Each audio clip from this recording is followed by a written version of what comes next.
नमस्ते dear students, welcome to all. स्वागत है आप सभी का पीटी एजुकेशन के यूट्यूब चैनल पे। आज है हम अपने सेशन नंबर 96 पे और आपको मालूम है आज है शुक्रवार और शुक्रवार को हम लेके आते हैं आपके लिए fantastic 5 facts of the week. ये आप बिल्कुल ध्यान रखिएगा कि ये जो 5 फैक्ट्स की जो सीरीज है आपकी मेरे साथ, इसमें से काफ़ी क्वेश्चन आपके प्रीलिम्स के, यूपीएससी के प्रीलिम्स हो, चाहे फिर वो आईएएस रिलेटेड एग्ज़ाम हो या फिर वो सीएपीएफ का एग्ज़ाम हो या सीडीएस का एग्ज़ाम हो, कोई भी यूपीएससी का एग्ज़ाम जिसकी प्रिलिमिनरी रिक्वायरमेंट होती है एग्ज़ाम की, उसमें ये आपको कंप्लीटली बिल्कुल ऐसे के ऐसे मदद करेगा। ये मेरी गारंटी है, I assure you for that. Right, तो आप इस सीरीज को अच्छे से करें, बहुत ही प्रॉपर तरीके से नोट्स बनाएं, जो इंपॉर्टेंट पॉइंट्स आपको लगते हैं वो आप लिख लें। जो आपको पहले से जानकारी है तो अच्छी बात है, all the very best for that. Right, आप पढ़ रहे हैं, बढ़ रहे हैं, यही हमारे लिए बहुत अच्छी बात है। तो चलिए शुरू करते हैं अपना सेशन आज का। आज के 5 फैक्ट्स कौन से हैं वो आप जान के बहुत खुश हो जाएंगे। सबसे पहला फैक्ट है India climate change knowledge portal. Exams में पोर्टल वगैरह काफी पूछा जाता है, किसने लॉन्च किया, किससे रिलेटेड है, क्या इसके डोमेन्स है। तो इसलिए पहली जो फैक्ट है आज की वो क्या है, India climate change knowledge portal ICCKP। किसने लॉन्च किया है? MOEFCC ने लॉन्च किया है।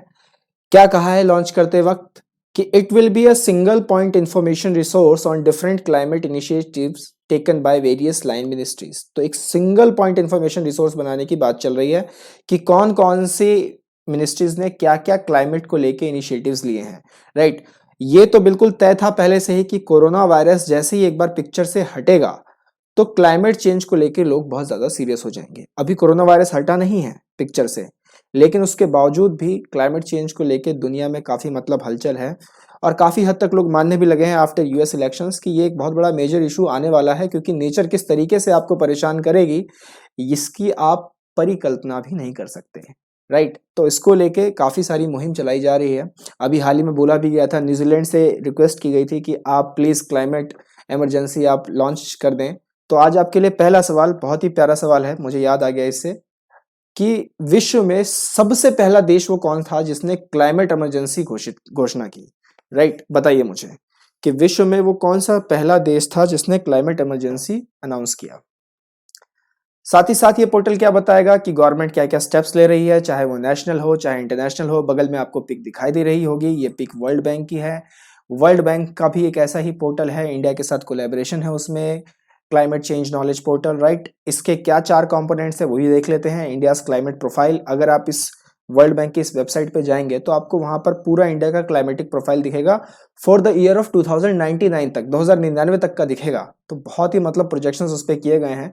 India's climate profile, national policy framework Bharat की कैसी है, bilateral and multilateral cooperation and international climate negotiations. Right, तो पहला फैक्ट क्लियर है। चलें आगे, एग्जाम में आया तो कर देंगे आप लोग।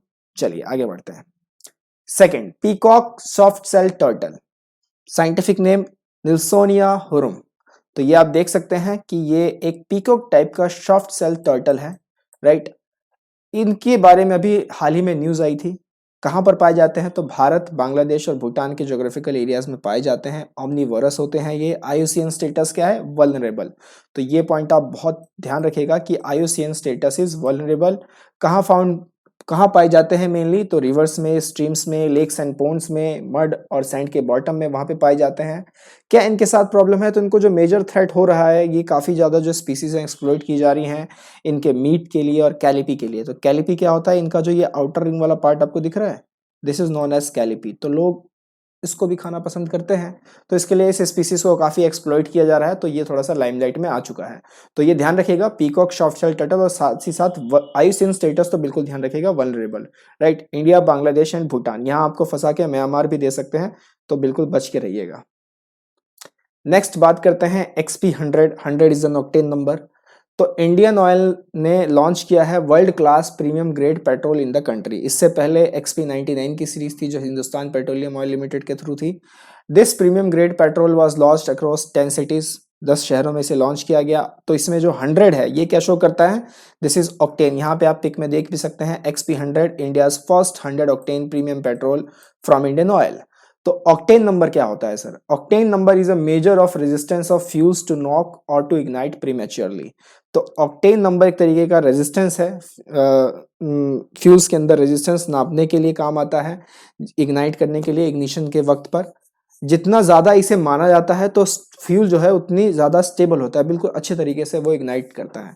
तो इसलिए higher the octane number stable is the fuel. तो ये आप ध्यान रखिएगा, बहुत बार एग्जाम में, छोटे मोटे एग्जाम्स में पूछा जा चुका है, राइट। जनरल साइंस से रिलेटेड भी एक क्वेश्चन बनता है यहाँ से।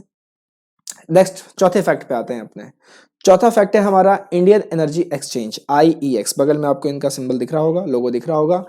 क्या हुआ है इसमें, तो अभी हाल ही में इनके जो ट्रेड वॉल्यूम्स हैं वो 25% से ज्यादा ग्रो कर गए हैं, एंड ये भी सिर्फ 10 महीने के अंदर में। क्या करते हैं ये, तो IEX is the first and largest energy exchange in India, providing a nation wide automated trading platform for physical delivery of electricity. तो इलेक्ट्रिसिटी को डिलीवर करते हैं, REC कहते हैं, जिसका नाम होता है रिन्यूएबल एनर्जी सर्टिफिकेट्स और एनर्जी सेविंग सर्टिफिकेट्स। इनमें भी ये लोग ट्रेड करते हैं।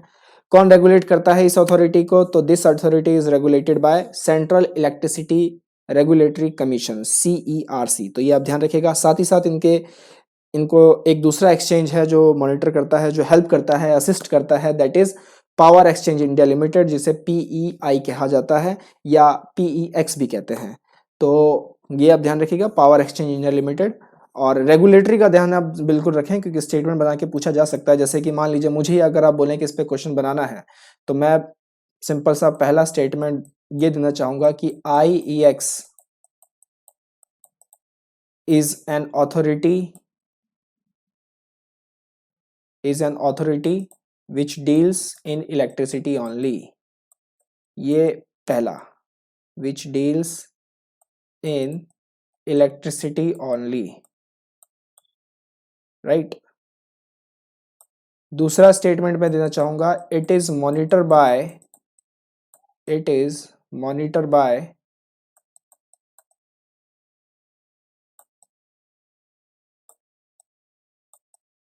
Power Generation Commission of India। It is monitored by Power Generation Commission of India। तो इस तरीके के सवाल बना के मैं आपके सामने पेश कर सकता हूँ, राइट। अब इसका क्या सही आंसर होगा आप ही बता दीजिए। एक सवाल तो मैंने आपके सामने ही बना दिया, राइट। इस तरीके से क्वेश्चन फॉर्मुलेट होते हैं, इस तरीके से उनको तैयार किया जाता है, राइट। तो आप समझ गए होंगे कि क्यों ये फैक्ट्स मैं आपके लिए लेके आता हूं, क्योंकि वो जाहिर सी बात है, वो ये आपसे 25% नहीं पूछने जाएंगे। वो पूछेंगे इन सब चीजों में कि क्या ये सिर्फ इलेक्ट्रिसिटी में ही डील करते हैं। पावर जनरेशन करके कोई ऐसा नाम बना देंगे जो आपको लगेगा कि यार ये तो बहुत ही रियलिस्टिक नाम है, और आप कंफ्यूज हो जाएंगे, राइट। तो अच्छे तरीके से इसको ग्रैब कीजिए, एब्जॉर्ब कीजिए। नेक्स्ट आते हैं पांचवें फैक्ट पे, लचित बोरफुकन।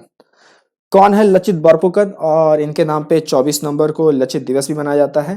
प्राइम मिनिस्टर ने इस बात को इनको ट्रिब्यूट दिया है, तो थोड़े से न्यूज में बने हुए हैं ये। लचित बोरफुकन बेसिकली कमांडर थे, अहोम एक किंगडम हुआ करता था आसाम में, ये एंशिएंट हिस्ट्री से आ गया फिर ये, एंड सॉरी मिडिवल हिस्ट्री से, and is considered as cultural idol in Assam after he defeated a large Mughal army on the banks of Brahmaputra in the battle of Saraighat in 1671।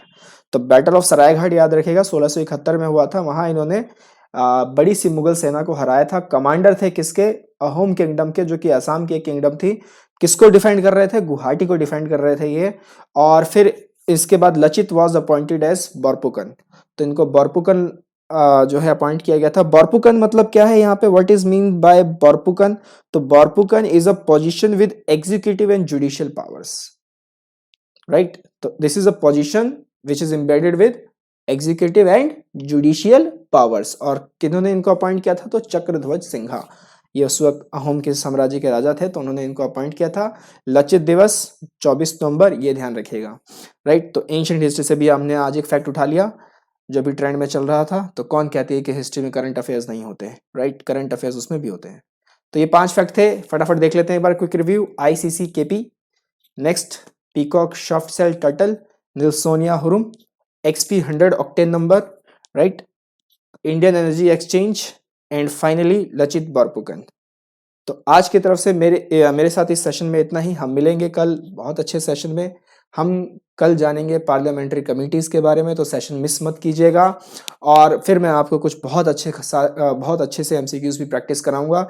साथ ही साथ जो हमारा अक्टूबर का जो हमारा सेकंड पार्ट रह गया था करंट अफेयर्स का 50 क्वेश्चंस का, वो भी हम जल्दी आपके लिए लेके आएंगे। और साथ ही साथ उसके साथ ही साथ हम नवंबर भी रिलीज कर देंगे। तो stay tuned with us. Like us, subscribe us. Wonderful PT resources are waiting for you, and team is regularly keep on hard working for you guys. So मिलते हैं अगले सेशन में. Till then, take care. नमस्ते. जय हिंद.